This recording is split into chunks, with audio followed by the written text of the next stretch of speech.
You're gonna do great, Sara. It's gonna be awesome. I'm gonna live stream it. It's gonna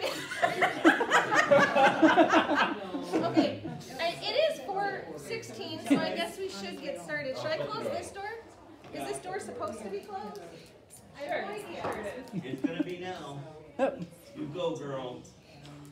I want your ultimate pipe, man. Maybe I should just.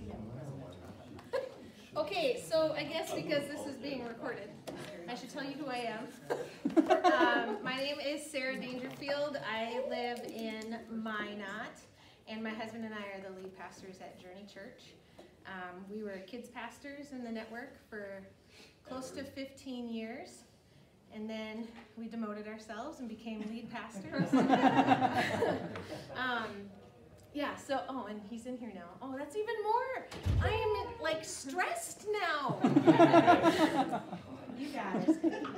No, I am really excited to share with you guys because this isn't just something that I feel is important, but it's something that is very, very near and dear to my heart. So before we get started, I know what most of you do, but I need to know who here is a pastor in the network.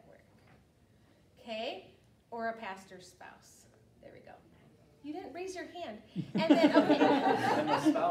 Who here is a board member of a church? Anybody? Okay. And then who here is a lay person in the church? Okay.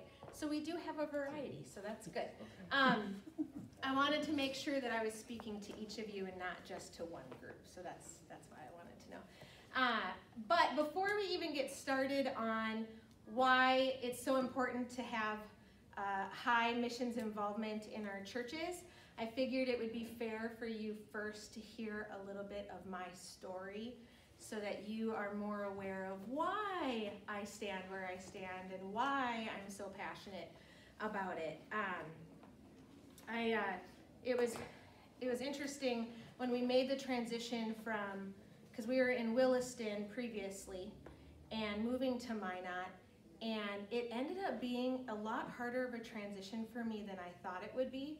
And at first I thought it was just going to be because it was this whole lead pastoring thing, and I was not interested at all. Even from childhood, I was like, I will never be that. And then God was like, And so that's where I'm at. But found that it was also a struggle, and I'll tell you a little bit why. But I grew up an AG kid, born and raised in it. My mom was raised in the Methodist church. I think it's the Methodist. Sometimes her story changes. But I think it was the Methodist church. And my dad actually is a Muslim. He grew up, born and raised in Cairo, Egypt. And so I was, even though I grew up in the States, I grew up in central Minnesota. I grew up in this smaller town, but I also then in northern Minnesota was not as multicultural at the time. Most people were blonde and blue-eyed. In fact, when I went to college, I prayed and prayed and prayed that God would give me a roommate that wasn't blonde and blue-eyed, because that was all I ever saw, and clearly I did not fit in. And he gave me a Native American for a roommate, and it was just the best thing ever. And I was like, he hears me. But I grew up in a multicultural home and a home that shared two different religions. And so I knew right away, as soon as I'm this little kid, and I'm already recognizing that there are great needs around the world that my other friends didn't see because they didn't live in that world. My dad did leave when I was 5 years old, so I was still young, but by that point he had already left quite a mark on me when it came to just understanding what the needs were. I had friends who were concerned about what sports they were playing, what clothes they were wearing, the friends they had, and I lived with this daily concern of the spiritual well-being of my family, because I knew that half of my family, who I had not met them, I only knew my dad, but half of my family was lost, and that was so much more important to me than the other things. And so, sorry, I'm trying to hold myself here. Clearly, this is important to me. But My dad, even to this day, we don't have a very good relationship. Currently, we are actually not talking. He has struggled and struggled and struggled with the decision that I've made to follow Jesus, and then on top of that, to be in full-time ministry. I remember the day I told him I was dating a guy that wanted to be a pastor. That was not a good day. Not a good day at all.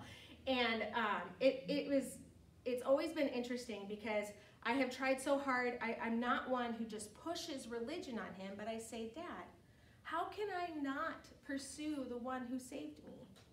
How can I not pursue the one who's loved me unconditionally, who's provided everything for me? Like, how can I not? Yeah. And of course, his mindset is, whoa, I provided for you. You know, he always comes up with those kind of things. But I've just continued to try and turn that around and just say, how can I not?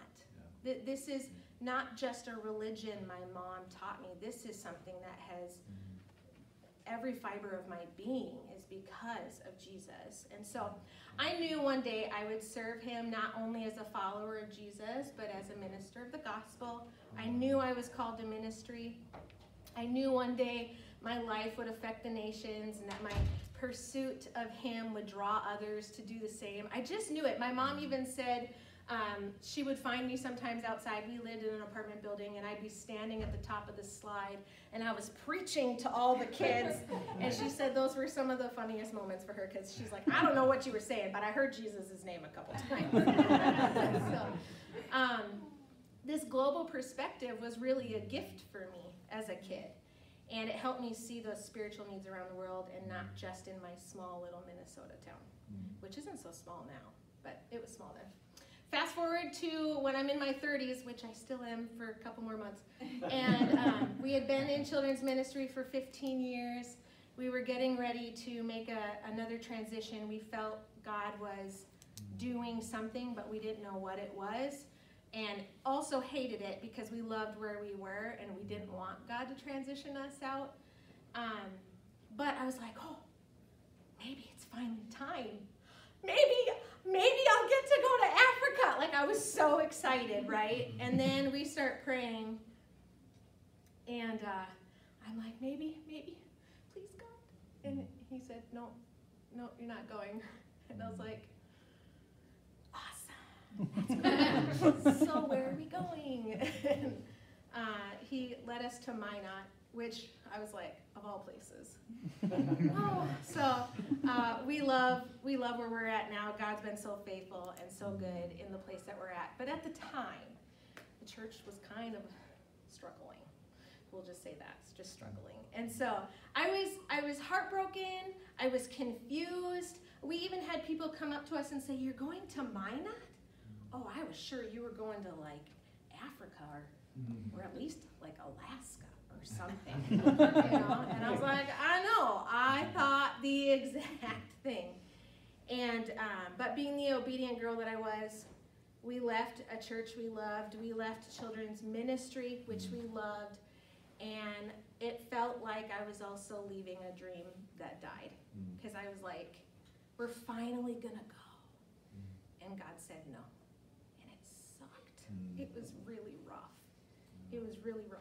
And after living in Minot for about a year, I not only was heartbroken, I became very angry. Because I was like, God, your word says you're just looking for people to go. And I've been telling you for years that I will go, and you keep saying no, and I don't get it. And it's not fair, which of course me saying to God something's not fair is really stupid. But I was just so upset, and I didn't understand. And all the kids were at school and he was at work, and so I was just sitting on the floor of the house because I was even too mad to sit in a chair. And you know how when you get mad and you just like physically position yourself? Anyway, and I finally said, God, I just don't get it. Why would you let a dream like this die? And he said, Sarah, maybe I let it die because it just wasn't big enough. And I was like, please clarify. You know, I tried a rebuttal of saying, what's bigger than giving up all that you have to move across the world? Like, I don't understand what's bigger than that. And then that's when he began to lay out the plan that he probably had for me all along, but I was too stubborn to see it. He no longer wanted me just to serve alongside my husband as an extra hand, like we had done years in ministry before. I mean, as kids ministry, he needed me. But he also, at this point, was calling me to mobilize believers, to mobilize the church. And not just like we talk about it in church culture, we're mobilizing our people to share Jesus. It was no, we're going to unashamedly send people, whether that is across the world or across the street, and actually talk to their neighbors. Like, we are going to do this. And so he started showing me all these kids that we had in our kids ministry. And so many of them are in ministry today, whether in the local church in the States or they're overseas. And he said, can you imagine what you could do if you were actually intentional about it? And I was like, okay. You know, like, and I just wasted 15 years. No, just kidding. But then I started getting excited because I was like, what if I send even just 2? That's already double the impact that I could make. What if I sent 10? What if I sent 20? What if we sent 100? Like, the impact that all of the people that we send could make is 10, 20, 100 times more than I could do. And so I really began to take that seriously. And this is why I'm passionate about missions, because I was called to it all along. It just didn't look the way I expected it to. And I believe that in partnering our church family with global workers, making a push for BGMC and Speed the Light, so that our students are presented with the spiritual needs around the world, because a lot of them don't know it exists, right? That our college students see that God has called them to something greater than just a job, challenging parents to be the spiritual leaders of their home, sharing stories of what God is doing in places like Moldova and Djibouti and Mexico. God's called the church, not just me, to be a body that mobilizes its people. That's good. And so this is the heart of our network too, right? I mean, obviously, we're trying to plant churches. Missions obviously involves the other side of the world, but we have so many neighbors and friends and family who don't know the Lord either. And so I love that what we're doing in Journey Church fits right in with the vision of our network, because it's doing what it's doing, is mobilizing people to share the gospel. Let's see. I'm really struggling to read my notes. I do believe the same thing for you and your church as well. Just like what we're doing in Journey Church, I think God can do in any church. And we're called to see not just our own little world in here in North Dakota, but to see the nations that are yet reached with the gospel. And I like to tell people a lot at home that we are a church that is filled with normal, everyday Christians who love God, learn how to hear the voice of the Holy Spirit, and walk in obedience. That's what we are. There's nothing fancy about it. We're all normal.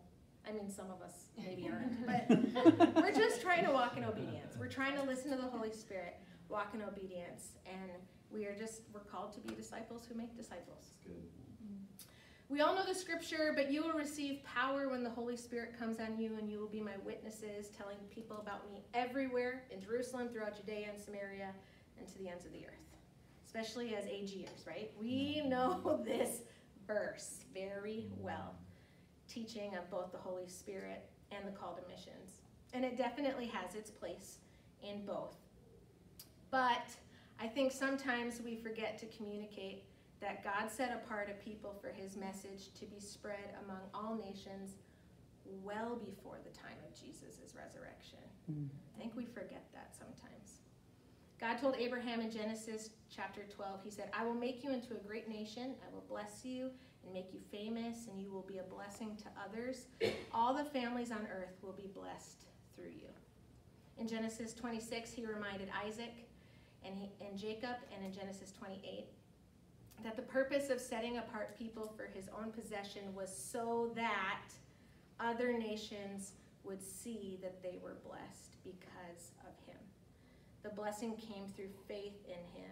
And by raising up a holy nation, God desired to set them high above the nations so that all people would see that Israel, what they had, and wish they had it as well.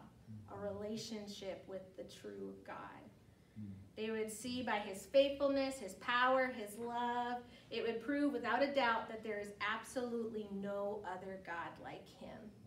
And we know this to be true. We preach it in our churches. We share about it in our small groups because we see it all throughout the New Testament as the disciples traveled throughout Eurasia spreading this very message. But sometimes we forget it also shows up in the Old Testament too. The example of Abraham's not the only one. Joshua, in chapter 4 of Joshua, reminded the Israelites that great things like the Red Sea drying up happened so that all nations of the earth might know that the Lord's hand is powerful. Solomon acknowledged God's plan in his prayer found in 2 Chronicles 6, desiring that because of the temple, people from the whole earth would hear of God, know him, and fear him just like the Israelites did.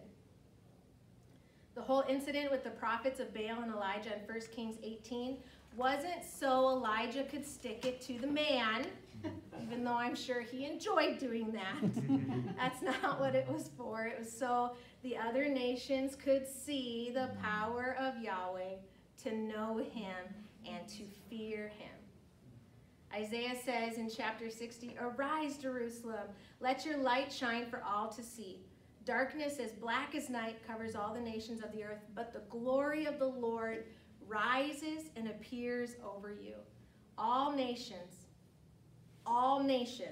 will come to your light. Mighty kings will come to see your radiance."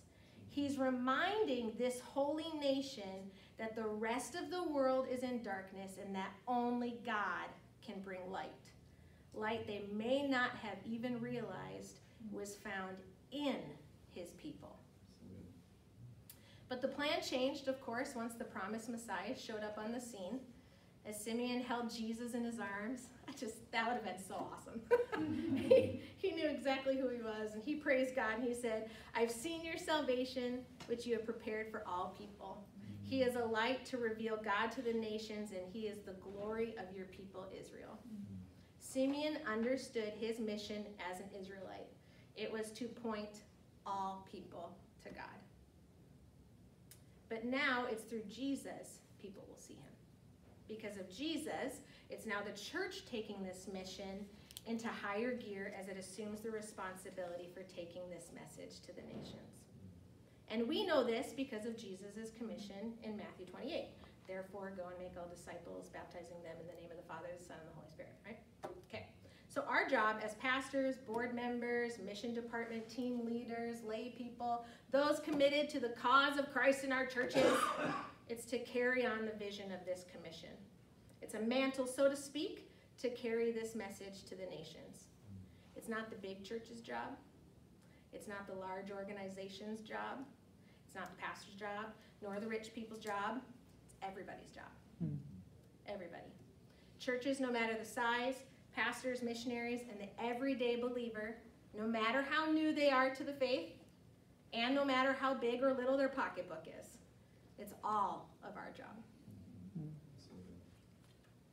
Paul reminded the Galatians the Holy Spirit worked miracles among them, not because they obeyed the law, but because they believed the message they heard about Christ. He said, "In the same way, Abraham believed God, and God counted him as righteous because of his faith. The real children of Abraham, then, are those who put their faith in God. What's more, the scriptures looked forward to this time when God would make the Gentiles right in his sight because of their faith. God proclaimed this good news to Abraham long ago, so all who put their faith in Christ share the same blessing Abraham received because of their faith. So we can share in the blessing. Our neighbors, classmates, coworkers, bosses, family members, and every other person around this globe can share in this blessing. And it's God's desire that we all are made right in his sight because of our faith. And this is the church's goal, right? When it comes to missions and the Great Commission. In order for this to happen, though, we do need to make some necessary shifts toward a Christ-centered, biblically focused, spirit-led missions mindset in our churches, which is probably why you guys are here. A lot of this comes from the pastor, but the pastor can't lead a ship that's being pulled by multiple sources in multiple directions. He needs people to get on board with him and row in the same direction. So one shift would be a principle-based approach for missions to find its way in the hearts and minds of our people. It first has to gain a position of priority in our churches, a position that Scripture demands.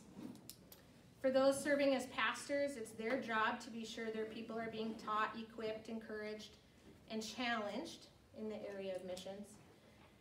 Doesn't mean they're doing all the work, though. I mean, we all know that, right? But leadership does start at the top. We should be praying on a consistent basis that God would send our very own people to reach the nations of Christ. If it's not a priority within our churches, why would our people make it a priority in their lives? And so one thing that we do to make sure our church understands that we are unashamedly going to send people and encourage them to go. When we have missionaries come, they do like a 5-minute highlight in Sunday morning service, and then they go straight to kids' church. And when they go to kids' church, Dan says, and we are going to pray that when your kids hear the message that they feel called to missions, because we want your kids to go overseas. And sometimes the parents are like, you know, but it's just one easy way for us to tell them, people got to go. People got to go, and if it's going to be our people, why not? Another shift would be a sending mentality, which kind of ties in with what I was mentioning. Many churches who consider themselves strong supporters of missions rarely measure their willingness to be a sending church, unless, of course, it means sending money.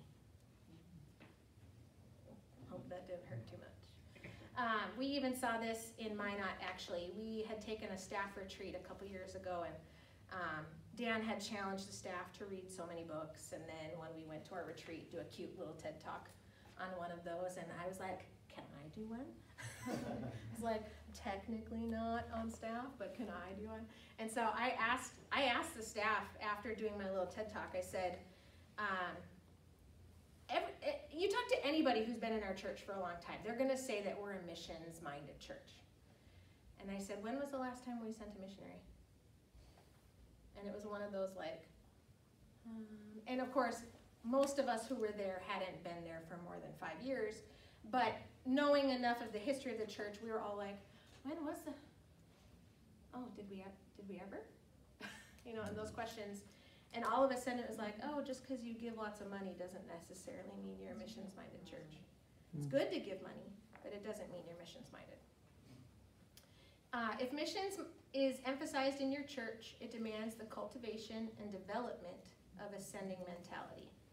This means having the willingness to give our best attention to it, send our best people, and send our best funds. It's not an afterthought. It's not the leftovers. Please understand me when I say this. It's not its own ministry. It is the ministry of the church, threading its way through every corner of our church. So I'm going to say something that maybe some of you guys won't like, but maybe you'll be like, yes! I think it's very important that we stop saying everyone is a missionary in our churches. We need to stop saying that, because not everybody is a missionary. Okay, there's a difference between being a missionary and being a disciple. I have gotten chewed out by somebody for saying that once before, so that's why I get a little hesitant. But there is a difference. A disciple is a learner and follower of Jesus, right? If anyone considers themselves to be a believer, they should be a disciple. Like, there's no question. Jesus was very clear about it. A missionary is sent. So they are either crossing cultural divides, whether that's like a whole other country, or even, I mean, we see it in North Dakota. There are all kinds of pockets of different cultures, even within our cute little state. I mean, and there's more in the other states, but it's crossing cultural divides. It's going to share the gospel, not just like going to work. It's going to share the gospel with a different cultural group. Both love Jesus, clearly, right? A disciple, missionary, they both love Jesus. They both should be sharing the gospel. They both should be discipling others, but they're not the same. And when we treat them the same, what it does is it causes confusion with people in our churches. It causes then, because of confusion, a lack of giving, a lack of going, and a lack of sending. Mm-hmm. And we need to be very particular with the language that we use so that we're all on the same page when it comes to linking arms with the Father to build his kingdom. We want our people to grow a heart for missions in a way that's understandable.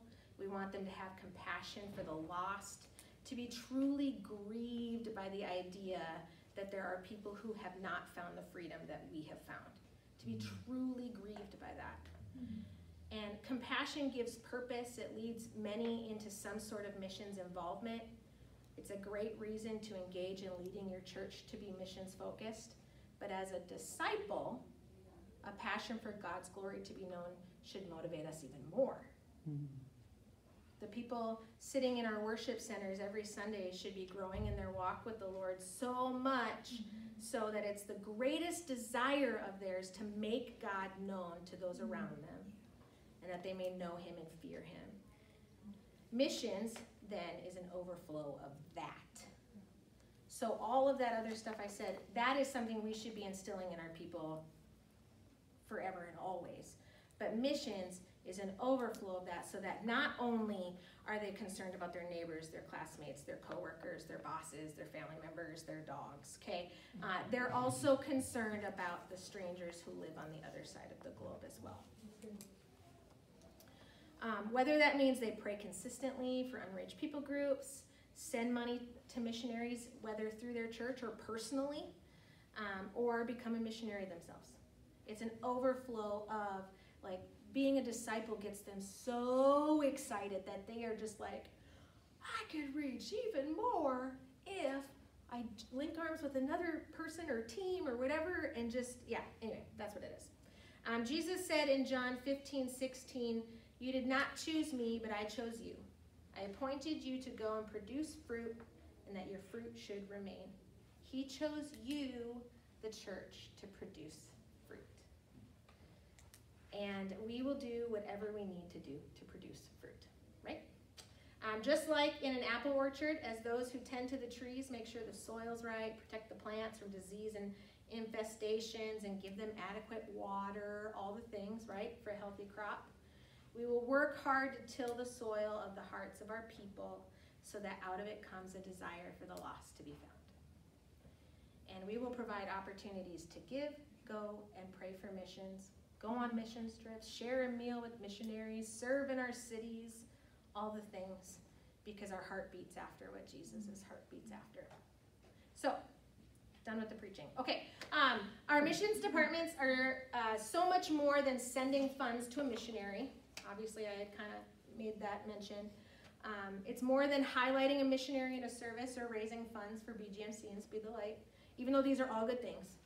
They are designed to help our attenders to grow a heart for the lost. We want our people to be hungry for the lost to be found. Not just know that the lost needs to be found, but that they're hungry for the lost to be found. There's a huge difference. So, naturally, the first thing we need to do is evaluate where our churches are at, right? For missions to move into a more formative role in the culture of the church, missions needs to play a significant role in shaping the mission of the entire body of believers. A vision for missions must flow freely within the mainstream of church life, not just its own little ministry. It's got to literally thread its way through everything. So there's some hurdles that I found that can keep us from allowing missions to have that role. We're going to look at 6 of them. So 3 of them are church culture hurdles, and 3 of them are logistical hurdles. And I'm sorry I don't have a cool thing up here. I am not techie. Okay, so let's look at the church culture hurdles. There we go. First one is inward focused. This is bearing little resemblance to the accounts of the church in Jerusalem in the days after Pentecost. Developing your own identity and culture for your church is fine, but if it's apart from Christ, that does become an issue. I mean, I think we all know that, being that we're here. The call of Christ elevates our passions to a higher calling with a kingdom focus on the desires and purposes of the Lord, and it does not get caught up in preferences. We had an interesting situation. It was within our first 2 years in Minot. We had a annual business meeting, and knowing some of the struggles the church had had in the past and already seeing a little bit of that kind of come to head, when we were getting ready to start the business meeting, Dan started with this like mini devotional that he was doing, and it was just to remind the church of the purpose of why we exist. We were getting ready to do a remodel, and a lot of that had to do with kids. Obviously, when a church hires a kids pastor as their lead pastor, we're going to care about the kids department, and we were doing some remodeling in that area, and just reminding them that when we do anything with the church, we look through the filter of why the church exists, to reach the lost, right? So he shared the story of Zacchaeus and how Jesus came to seek and save that which was lost, and I'm not even kidding you. Minutes, like 2-3 minutes, I mean, it's still mind-blowing that this actually happened. Minutes after Dan finished, we had someone come up to the microphone and literally said, "Since when do we care more about the people out there than we do about the people in here?" And it was like, and Dan was like, I kind of wanted to be like, "Did you hear any message I just gave?" Okay. And he was completely serious. And it opened our eyes to see that the culture in our church reeked of an inward-focused mentality. I mean, and not everybody in the church was that way, but clearly there was an issue when someone had the guts to go to a microphone and say, "Why do we care more about lost people?" Like, what? What kind of question is that? So, and that's what's so great about missions, because what it does is it forces us to look outside of ourselves. So when we use when we look at the focus of missions being outside of our country, because it's easy to look at pictures of kids at a water well, and I mean, they're all good things, so please don't think I'm dogging something, but it's easy to want to give money as you're watching a kid get fresh water for the first time. It's easy to give to that, right? It's easy to give to a place that has very low ability to help people medically. It's very easy to do those things, but what it does is when we present that kind of stuff, all of a sudden it teaches our people not to just look at themselves, and when they're finally able to kind of get out of that, all of a sudden they look at their neighbor different, and they look at their boss different, and they go, "Oh, yeah, I should care about them too." And that's what it does. So that inward focus mentality, if that is within your church, that is something in your culture that needs to be addressed. The second one would be the magnitude of the task. And I'm not giving you the answer of how to address it, because each church is different. So you can pray about it and ask God how to help you with that one. I'll show you a couple things at the end of what we do that has helped, but it might not be what helps your church. So just so you guys are aware of that. Magnitude of the task. This has the thought of what difference can we possibly make in accomplishing such a monumental mission. I mean, we're talking billions of people around the world who are without Jesus. That's a big task. That's a very big task, and it can be very overwhelming. So instead of taking small steps, sometimes we just find it easier to just step back and let somebody else take care of it, right? And then that's what gets us into that slippery slope of an inward focus mentality. If you alone, this is interesting, okay? If you alone were the only Christian, okay, just think of this. You were the only Christian willing to lead one person to Christ, and you did one a year. You discipled somebody, brought them to the Lord, helped them grow, and then at the end of the year, you and them found one person, led them to the Lord, discipled them, and then the next year, and it kept multiplying like that. Catch this. You will see the entire world have a chance to hear and respond to the gospel in only 35 years. In fact, the multiplication by 2 factor would result in over 8.6 billion people impacted in that time. And I don't even think we have that many people yet. So that says if we would just take the time, the task is huge, but if we take the time to just invest in one person each year, and they do the same, the whole world would have an opportunity to hear the gospel and respond. And they may not respond positively, but they at least have the option to respond. It's mind-blowing. When I first took on our missions department at Journey Church, I took about 2 months to kind of get my bearings. I had 3 other people on the team that either were on the team previously or had been involved in missions, and I was the new guy who also was in charge, so that was fun. But I needed all the wisdom that I could get. So after feeling like I had understood kind of what the church had done in the past, what's currently happening, and kind of the direction we wanted to go, I was ready to hit the ground running. Like, Dan later described me as a bull in a china shop, because I was like, let's go. And naturally, it made my team a little nervous, just a little. So what I did is I decided, okay, I need them to kind of catch on to where I'm at. So I went onto Amazon and I had ordered the book, The Gospel, which was a compilation of sermons that Dick Brogden had.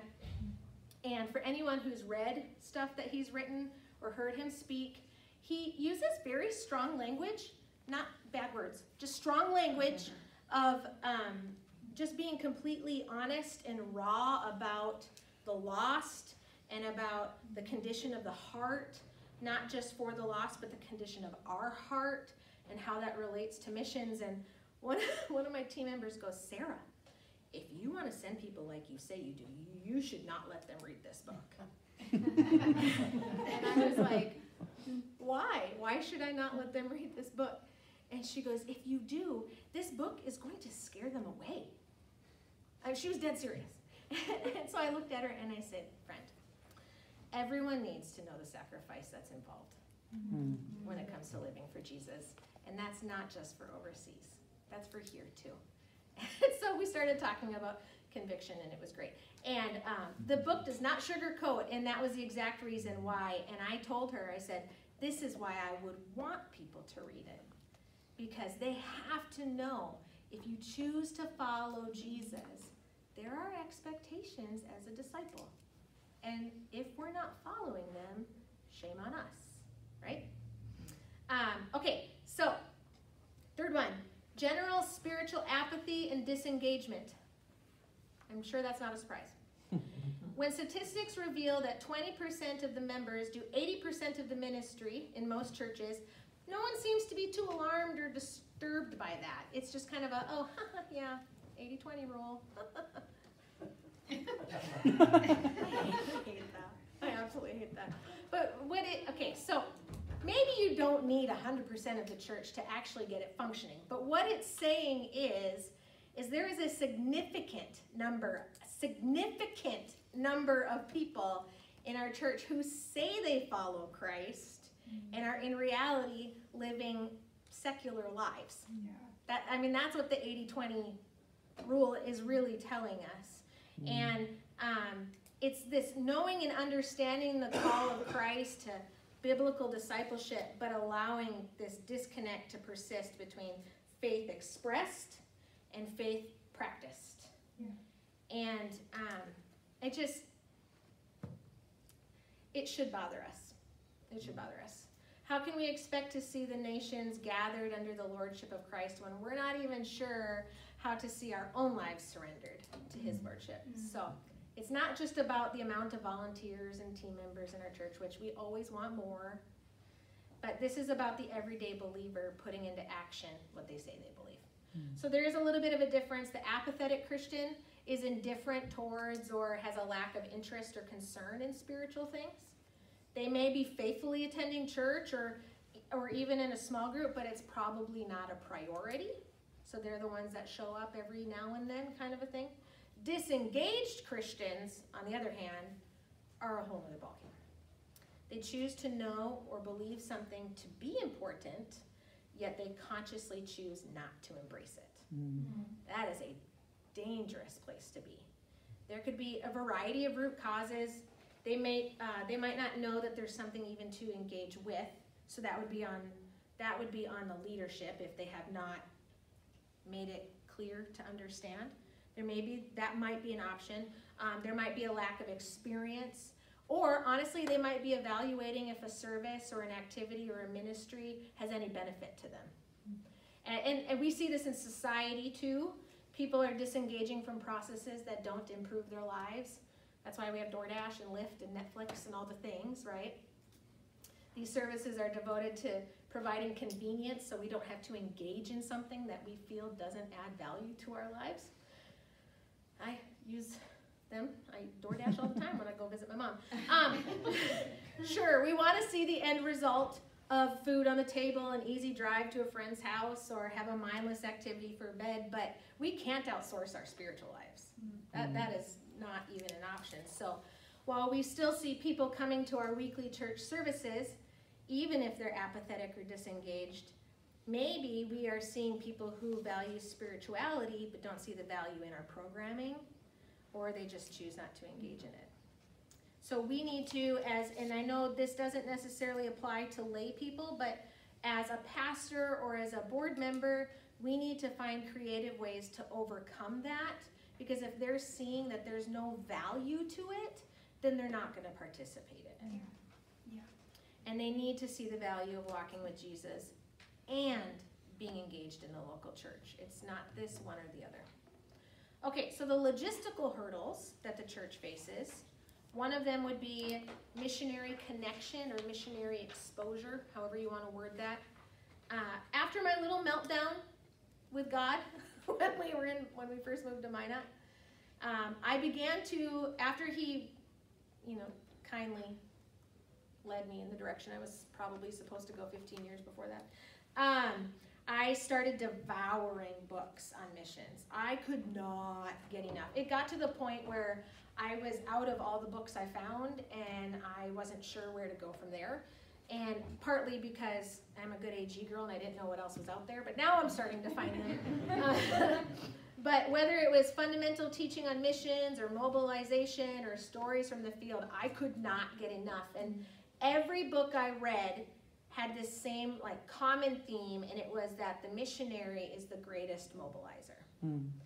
They talked about how as pastors or team leaders or small group leaders, or even as friends of missionaries, even as close friends, we can talk about it till we're blue in the face, but the second a missionary shares the same information, all of a sudden it's like the light bulb comes on for people. And it's because they were the people who lived it. It's easy for me to talk about it, but I didn't live it. And so for them to hear that, that's why they are the greatest mobilizer for sure. After having read so much about a missionary being the greatest mobilizer, I knew, at least for our church, since that was the one area I had a little bit of control over, I knew that I needed to create as many touch points for our people in our church as I could. So, for example, we had discovered that our teenagers had no interactions with missionaries outside of that 5-minute highlight on Sunday mornings.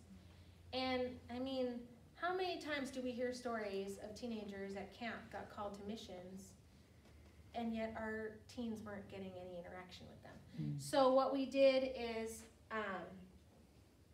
let's see, my eyes. I cannot read this. So because of that, they had no idea that these missionaries were just like them. Normal people who love the Lord, who are trying to hear the voice of the Holy Spirit and obey, right? We had set missionaries up on this pedestal that they had no idea that these missionaries were just normal people. And they could sass talk you during a game just like anybody else. They didn't realize just how normal they were. And so we needed to find a way to allow space for connections for our teenagers, for our kids, for our adults, and everyone in between, so that they could have some sort of personal interaction with the missionary. So we found ways to do that. We did, and I'm going to get into it here at the end, but we did, I'll just tell you at the end. Let's just do that. So as lead pastors, obviously that we have the ability to make those changes because we're the leaders. I know for lay people, you could talk to your pastor about it, but I don't know as far as how much power you have in that area. But what you do have power in is when there is a missionary visiting your church, get to know them and bring alongside another person and say, hey, have you had a chance to meet the missionary yet? Let me go introduce you to them, because we all have a part in that. Okay, another logistical hurdle would be financial. When it comes to missions, there's a variety of ways finances can become a hurdle. The biggest one would be the large amount of ministries and missionaries that we can find ourselves giving to. So there's BGMC, Speed the Light, Light for the Lost, Master's Toolbox, Coins for Kids, Senders Fund, U.S. Missions, AGWM, Reach America. Should I keep going? I mean, there's a lot, right? And it can be very, very confusing, and also can be very overwhelming, because you want to give to everything, but it's like, that's a lot. And especially for churches that maybe haven't been giving as much. I would say smaller churches, but goodness gracious, some of our smallest churches are the biggest missions givers in our network. But depending on how much your church currently gives to missions, it could become a burden, looking at all of these options of how you can give. And so what we did when we were kids pastors, because this was an area that we had some control over, we decided we wanted to still give to lots of things. We wanted our Royal Rangers to give to Master's Toolbox. We wanted our Impact Girls to give to Coins for Kids. We wanted our kids to give to BGMC, but it was confusing for them. They were like, oh, well, I'm bringing missions, and then they'd come on Wednesday and they'd want to give it, and they're like, but that's not the Buddy Barrel, and they'd be confused.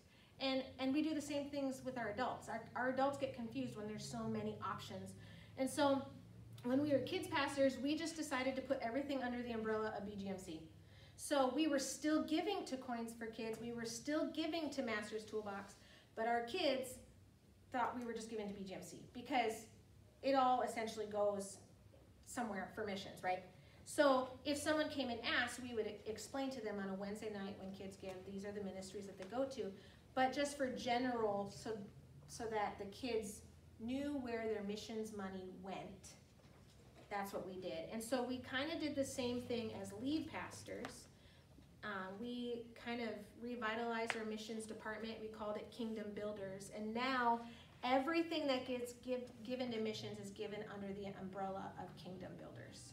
So yes, we still give to all these other things, but we just have everyone give them to Kingdom Builders, and then we go ahead and filter them to all the places that they go. People still have the option of giving, like if they want to give to a specific ministry, they still have that option, but it's not an option on our online giving. It's not an option on our envelopes unless they actually write on it themselves. Because also, history in our church, money was a way for people to control and have power. And so this was just another way to also help us with that kind of culture change. But why confuse all of our people?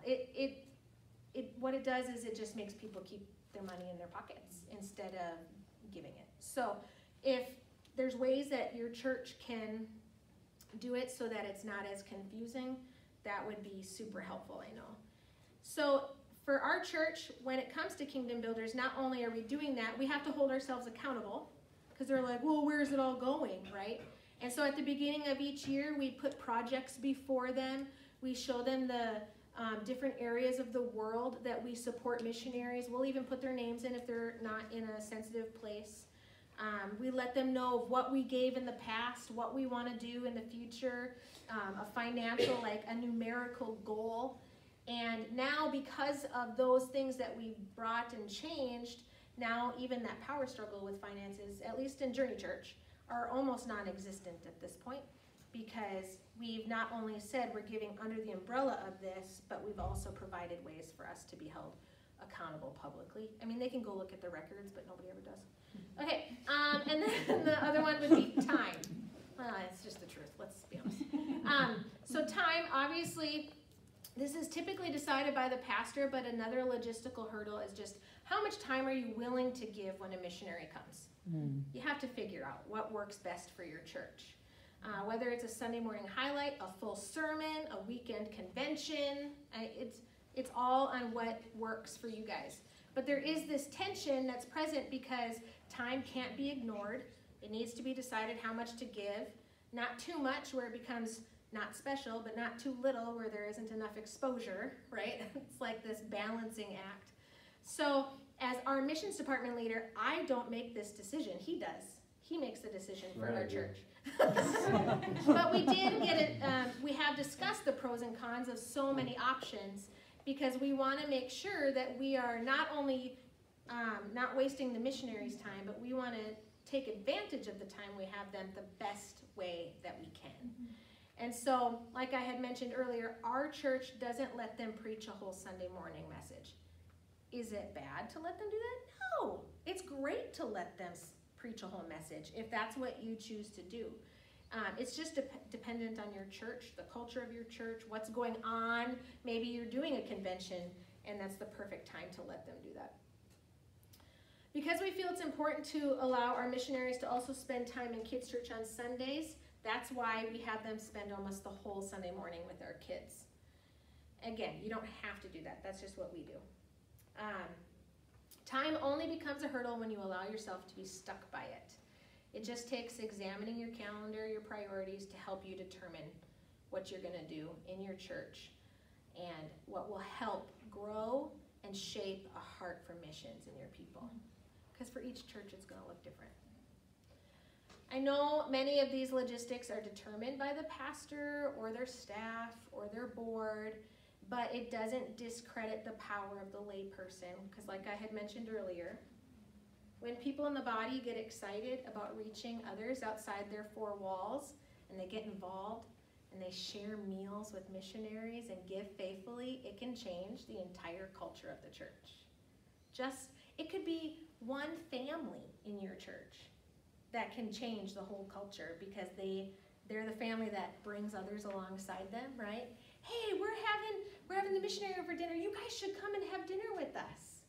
And all of a sudden now there's two families who are hearing the story. Or, hey, we're going to go and have coffee with, so-and-so, and you invite your coworker who doesn't know the Lord to come, and all of a sudden they're hearing the story of the gospel just over a cup of coffee. It could be one family who changes the culture of your whole church. It really can.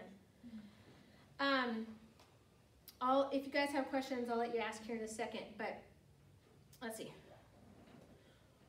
What are we trying to mobilize toward? Ultimately, for Journey Church especially, we want to see people go on the field full time. But we also would love to see people serve short term, to give more generously than they've ever given before, to faithfully pray for missionaries. And because missions challenges the believer to be a disciple maker, we would love to see them go into their schools and their workplaces and their neighborhoods to share the gospel. That's it. And so that's the filter that everything that we do at our church is filtered through that. The missionary is the greatest mobilizer, so we're going to make connections for them, but it's for the sake of mobilizing other people so that they will share the gospel. So a couple things that we do at our church, and then if you have questions, you can ask. So I had mentioned we share the goals and stuff. This is Evangels this year. They made, and of course they're a big church and they can make these huge, amazing, beautiful books and give them to people. But it has all the stuff in there of what they did in the last year, what they want to do in the next year, financial goals, highlights of different projects and stuff like that. Now, we aren't as big as Evangel, so we made a cute little one. But ours is the same thing. It has, we have like our purpose, and you guys can look at these later if you want. Purpose of our department, what our goal is for the year, what some of the projects that we want to give to, like significantly give to, not just a cute $250 donation, but like thousands we'd like to give to. Missionaries that we support, and even missions trips that we're going to take. So that's one way, and this is how we hold ourselves accountable when everything is given under the umbrella of Kingdom Builders. We also do an adopt a missionary, so a family can adopt a missionary, which means they commit to praying for them on a weekly basis as a family. They commit to writing them an email or something once a month, and then either on a birthday or Christmas or an anniversary, they send them like an Amazon gift card. Maybe they like to read and they could buy a book on Kindle, or they could just save all the gift cards until they get to the States and then buy stuff depending on the country they're in. So we have that option. And then my newest thing that I added is my cute little bag.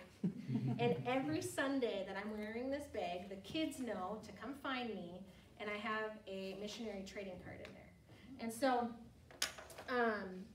for those who grew up in the AG, in the 90s, we had, and these are our personal ones, but there was the missionary trading cards that they would make. And I remember this was one of the most impactful things of my childhood.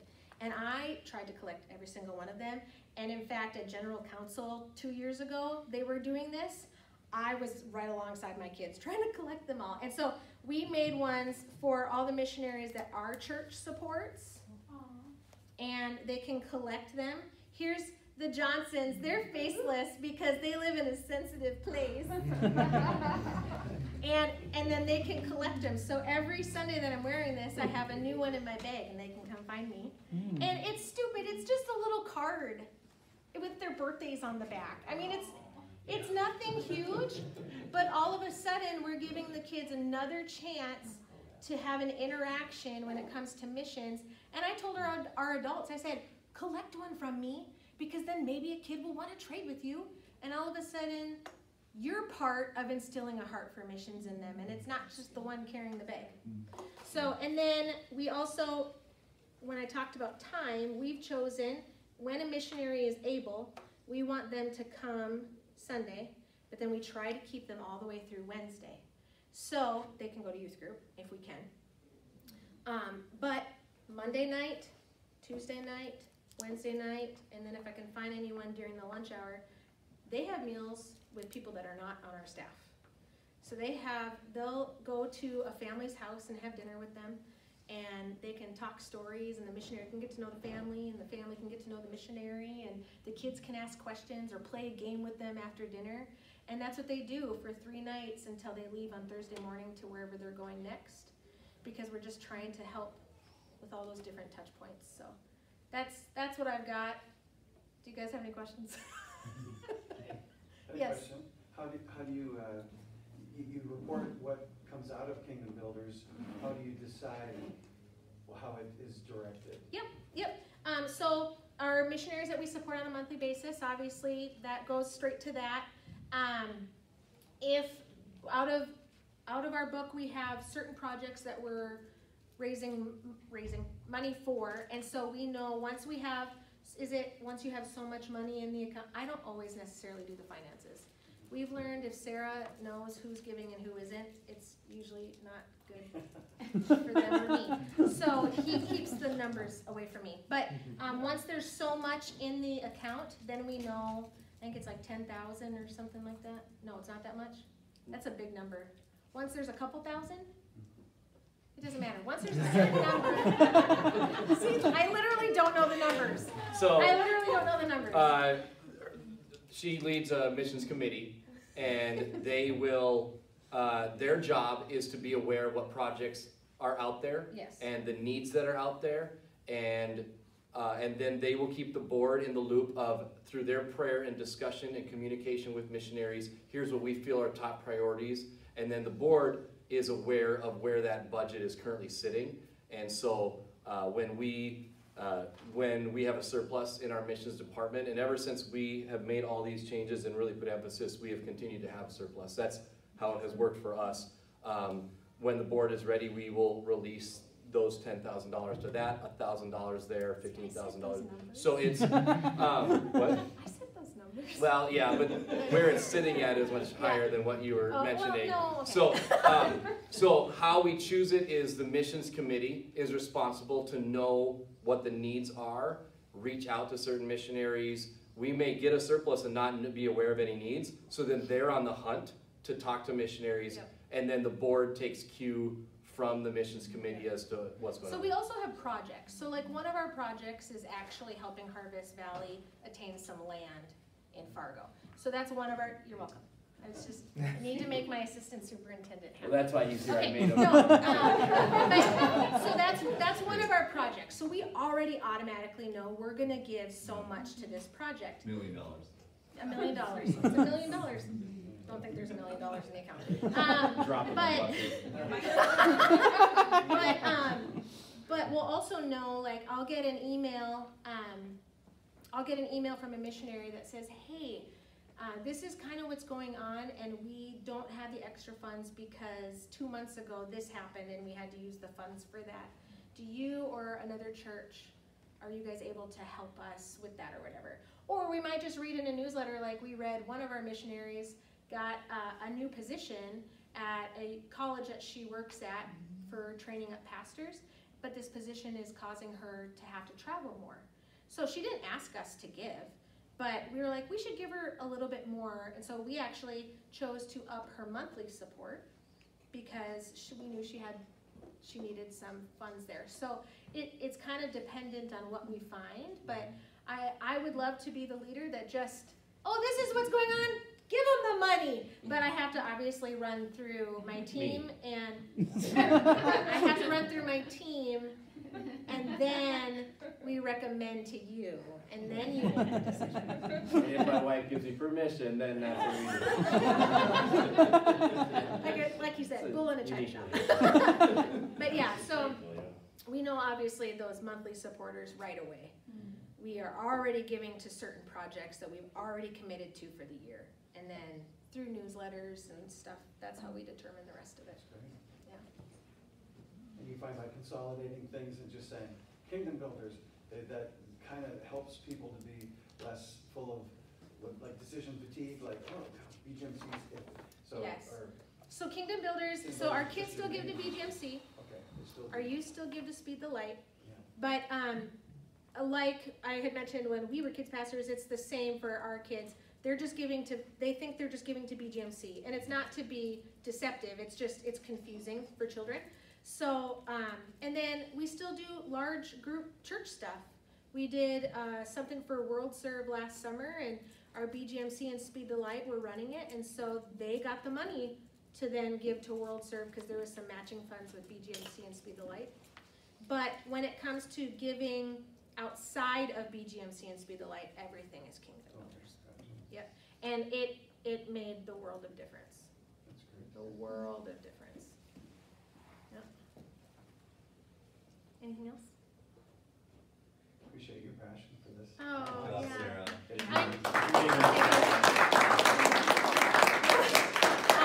I am also on the missions committee for our network, so if you ever have any questions, please feel free to contact me. I'll give you my phone number or my email or whatever you need. I would be happy to help you with whatever. So, and I went 3 minutes over, so you better go have dinner. Thank you. Well, since you told us to. Chris, I know. Should probably stop you, I thought. Oh, you're not the room. Hello.